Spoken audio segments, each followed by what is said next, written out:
Bonjour! Welcome to Miss Lucy's Classic Cajun Culture and Cooking. I'm your host, Miss Lucy, and today I'm in Amite, Louisiana, where we're picking gorgeous Creole tomatoes. And then I'll be sharing some very special dishes with you made with Louisiana produce. So you stay with us, Shy. We'll be right back. The Louisiana Seafood Board is proud to sponsor Miss Lucy's cooking series. Louisiana cooking is known around the world, and Louisiana's main ingredient, seafood.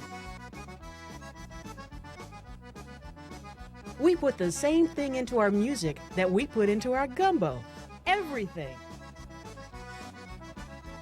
A Louisiana tour guide is available at www.louisianatravel.com. Louisiana crawfish, an appetizing natural resource. Years ago, I began collecting recipes. Some were my own, others were my mama's and grandma's, stored away and almost forgotten. Imagine my delight recently at finding this treasure from my past. How precious.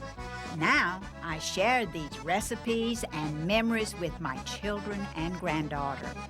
Just another part of my heritage and Miss Lucy's Classic Cajun Culture and Cooking.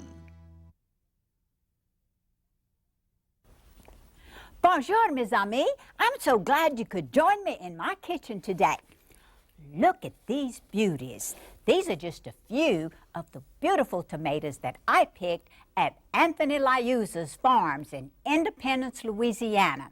Join me while I share that experience with you. Then I'll be cooking some wonderful, delicious dishes with Louisiana tomatoes.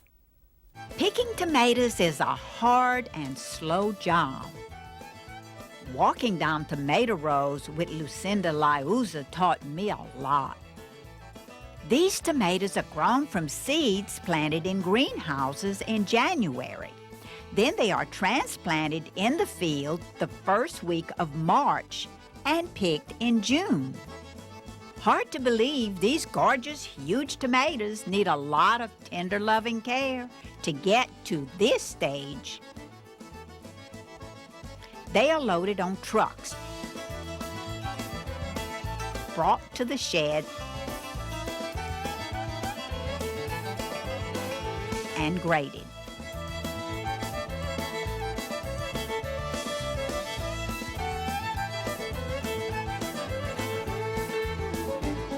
Then separated by size and color. The tomatoes are picked and sent to the market the following day. Many fried green tomatoes in these boxes and BLTs in these. Louisiana Creole tomatoes ready for market.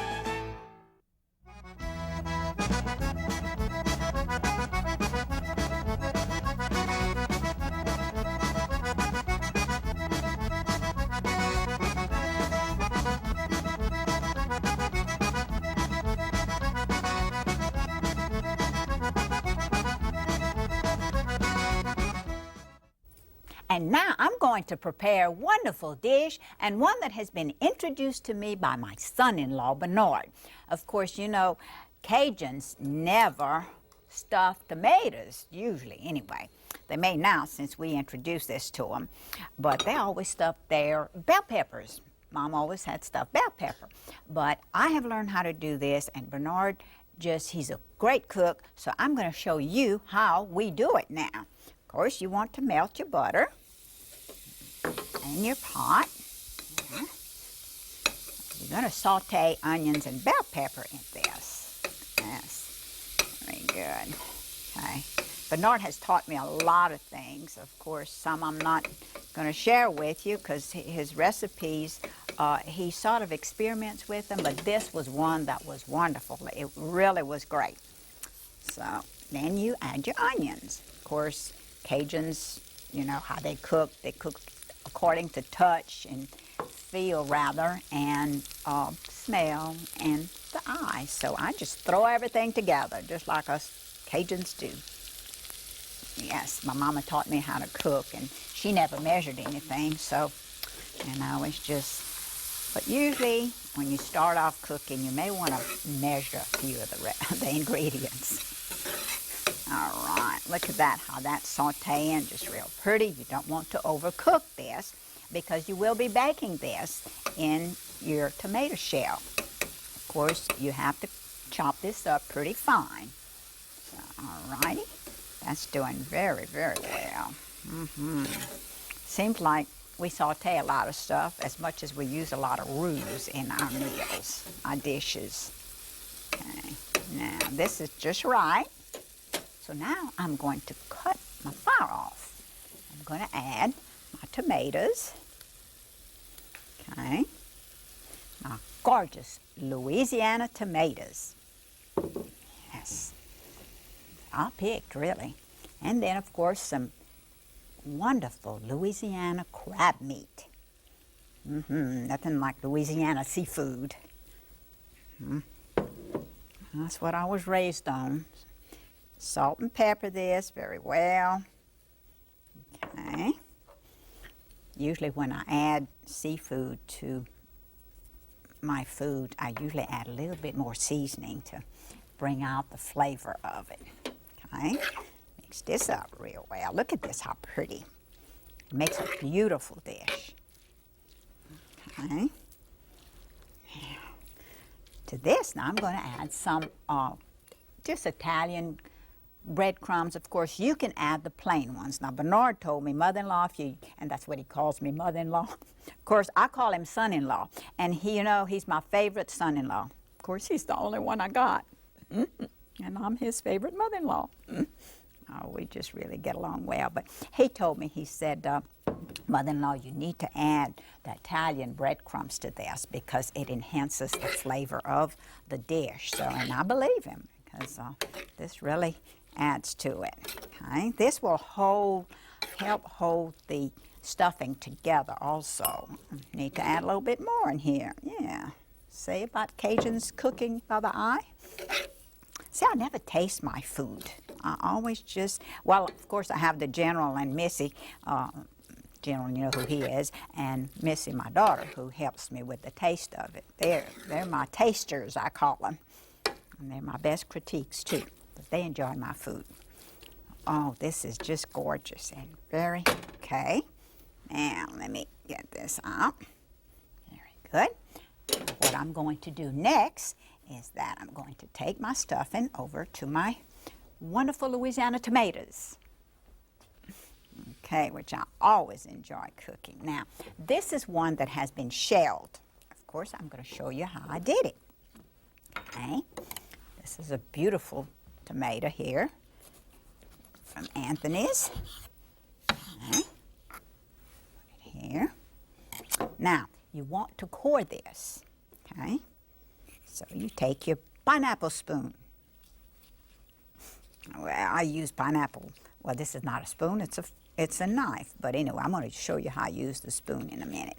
Because actually, I use these little different utensils for different reasons. I don't like pineapples, but I use the pineapple spoon and the knife often. Then you core it out. Okay. Very good. Take all this real.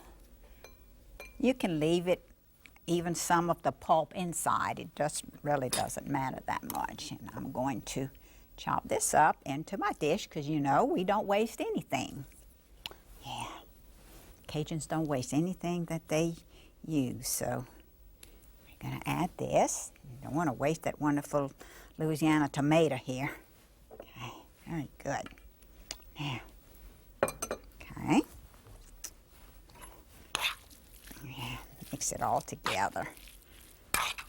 Good. I can just smell that really wonderful flavor here that's going to come out of these tomatoes. I'm going to stuff this. Now, if you, you know, want to use the cold stuffing, it's okay, but you can stuff it right away. And of course, you can refrigerate these. And you can make them the day before you have your company. And you can refrigerate them. Just wrap them in saran wrap, which keeps them moist in the. Now, okay. I'm gonna still lay down and take a nap today, huh? Okay. Add my stuffing to this one. I can smell that wonderful crab meat and the tomato just blending in, just great. Okay, put them both together here.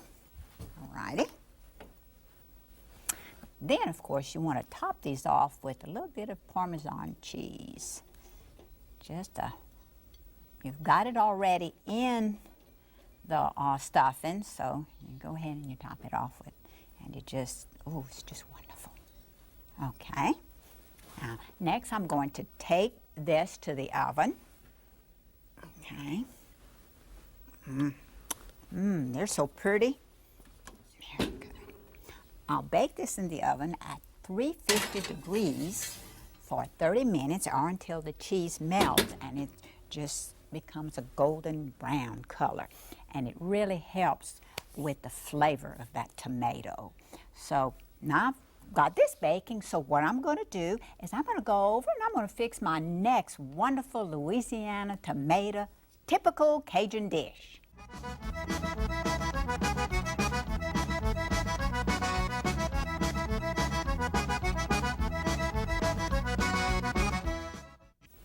And now I'm going to show you how my favorite son-in-law taught me how to make a new dish. And of course, that was smothered okra and tomatoes. Well, Cajuns never combined the two. They always smothered the okra by itself. And then also they smothered the tomatoes by themselves and ate them separately. But my son-in-law told me, he said, mother-in-law, he said, this is wonderful, just cook together. So I have learned how to do this, and it is really good. He knew what he was talking about.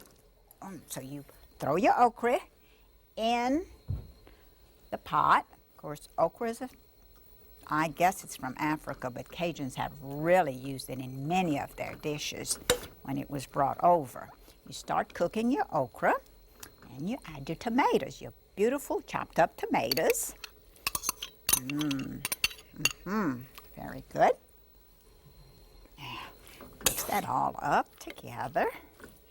Okay. Very, very pretty. Next, you add your onions. Now, as you've noticed, I haven't chopped up my onions. I have sliced them, which I'm going to show you how to do in a minute. You just want these to be very pretty and gorgeous slices. Okay, that's enough. Oops. Okay. Now, because that onion will enhance the flavor of that wonderful Louisiana tomato. And of course, the okra. Now, and you want to cook your okra until it really is tender. You don't want to overdo it. Now, what I'm going to add to this is some vinegar. Of course, that keeps your okra from getting, when it's cooking, it has a tendency to get slimy. So this will prevent that from happening.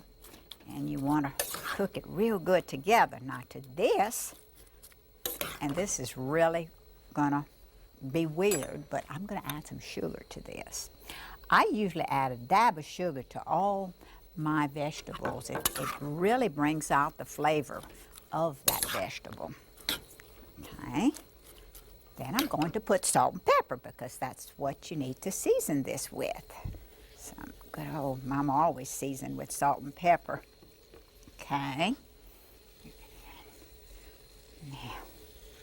Now, smells good already. I can smell that flavor. It's going to all blend in together. Boy, my onion ring doesn't want to get cooked. That's what it is. Okay. Lower the fire. I don't want that too hot. Okay. Well, let's add my little spoon here. And now for the onion class. Okay, you just slice it like this, of course. Some people say onions just make you cry, and I believe they do. So when I want to have a good cry, I just start slicing and peeling onions. You want to slice it in half even if if it makes it easier. Take the little peeling off, okay, like this. Make sure it's all off. All this first layer is off. Alrighty, now this one doesn't want to come off. I guess my nails aren't big enough, okay. And you slice them very thin. You don't want them too thick, okay. Okay, I'm just gonna, this was just for learning purposes, so I'm just gonna add this to here because we don't want to waste them. Can use them in another dish too because we use a lot of onions in Cajun country. All right, look how gorgeous this is. That's gonna be so tasty. I'm so glad I have a favorite son-in-law because he has taught me a lot of things. All righty, so now the next step is to cover your dish, your smothered okra and tomatoes, and you let it cook for about, it doesn't take longer than 30 minutes at the most. And so now, while that's cooking though, I'm going to prepare that very special dessert that I'm fixing today.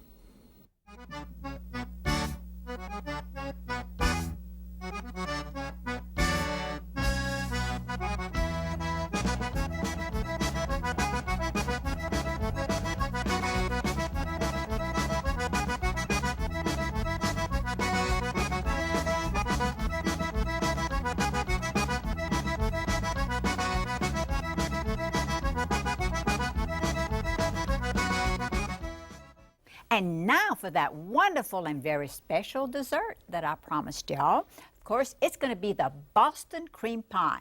Don't ask me why they call it Boston cream pie.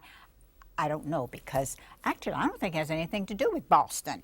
But this is going to be a wonderful dessert.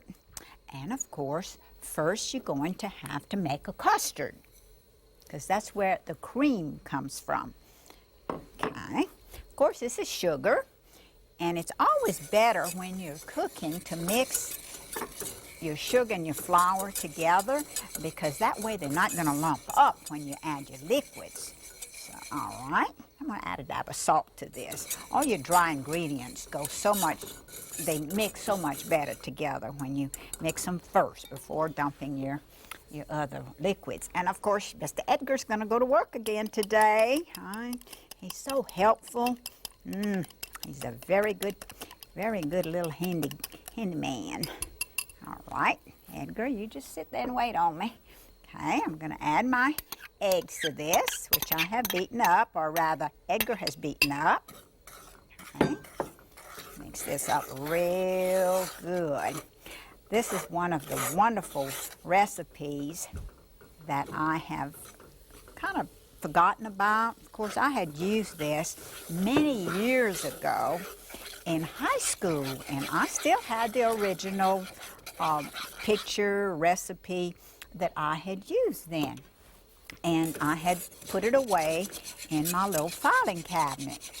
Boy, this whisk comes in handy because you want this to be real creamy because it's a Boston cream pie, okay? And of course, in reference to the recipe, I had just filed it away in the closet, and I recently rediscovered it, which I had used many a time because I had made these for when my children were at home. And I guess as they got older and moved away and went out on their own, I had just quit baking it. So I had forgotten about it until I just really was excited when I found it. Of course, your custard has to cook real good. And you keep stirring it because you don't want to be lumpy. Let me lower this custard. Okay. You don't want to cook a custard too fast. It's going to take away from the, well, I guess the consistency of it. It won't be, it'll be tasty, but yet the actual smoothness of it, just won't be there. Okay. Very good. I'm going to let that kind of slowly cook. And next, for this wonderful Boston cream pie, I'm going to make the glaze. Alrighty. Okay. Need a very small little pot.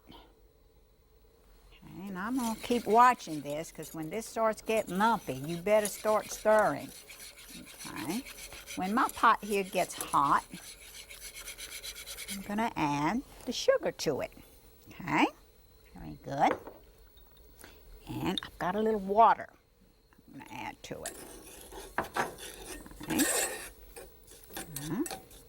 Of course, I have to let that kind of melt together.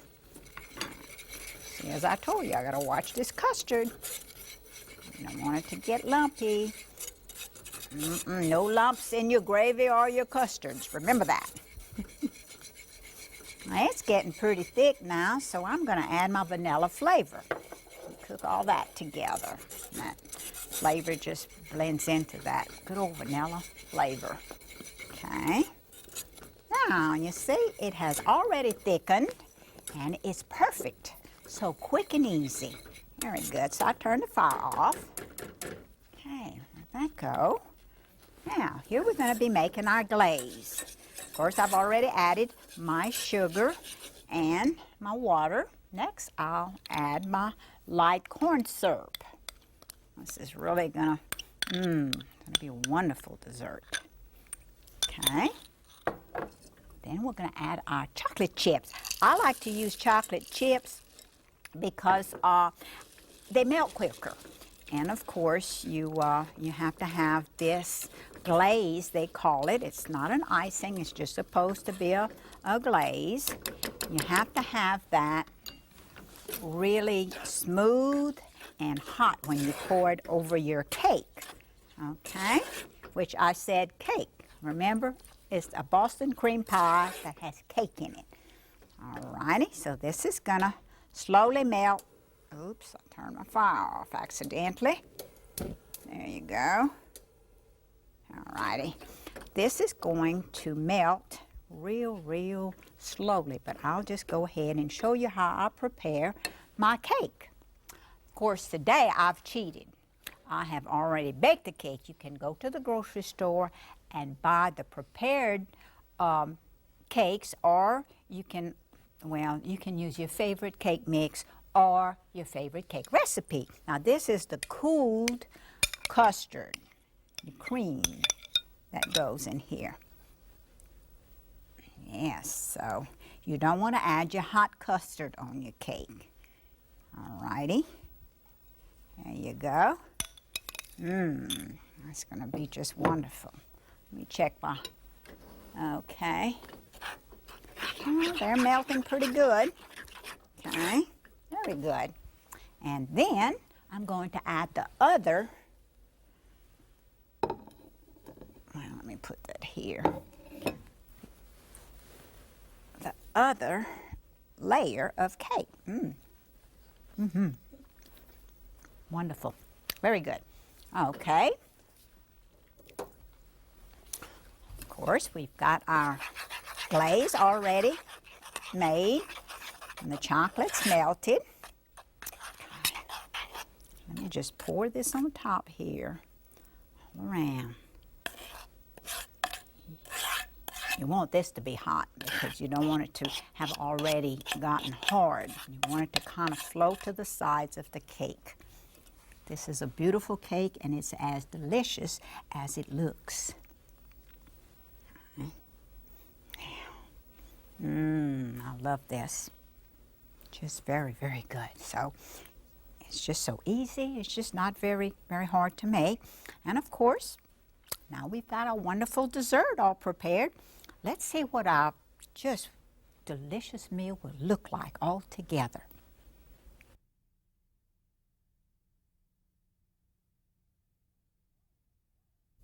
What a beautiful meal. The crab-stuffed tomatoes, of course, you can enjoy any time of the year in the summertime or wintertime. And then we have a typical smothered okra and tomato dish. And then we have Mama's special tomato salad, which Mama just sliced her tomatoes and put salt and pepper on top of them. That's all she wanted to do with her tomatoes. Last but not least is my wonderful Boston cream pie, which I'm sure will be a hit with everybody. These are just a few of the dishes that you can prepare with wonderful fresh Louisiana tomatoes.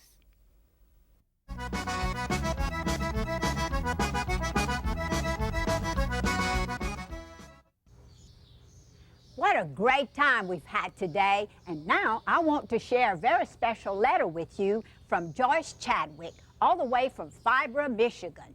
Joyce writes, "Hi, Miss Lucy.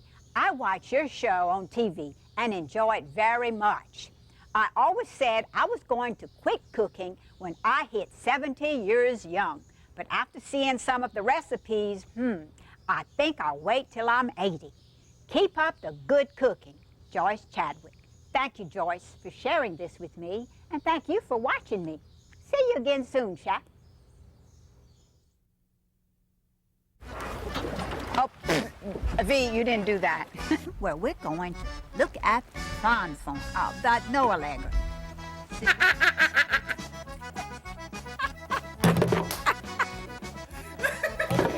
Look. We caught quite a few.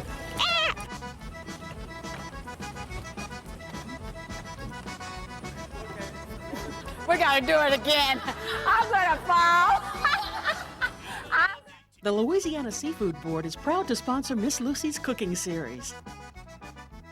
Louisiana cooking is known around the world, and Louisiana's main ingredient, seafood. We put the same thing into our music that we put into our gumbo. Everything. A Louisiana tour guide is available at www.louisianatravel.com. Louisiana crawfish, an appetizing natural resource.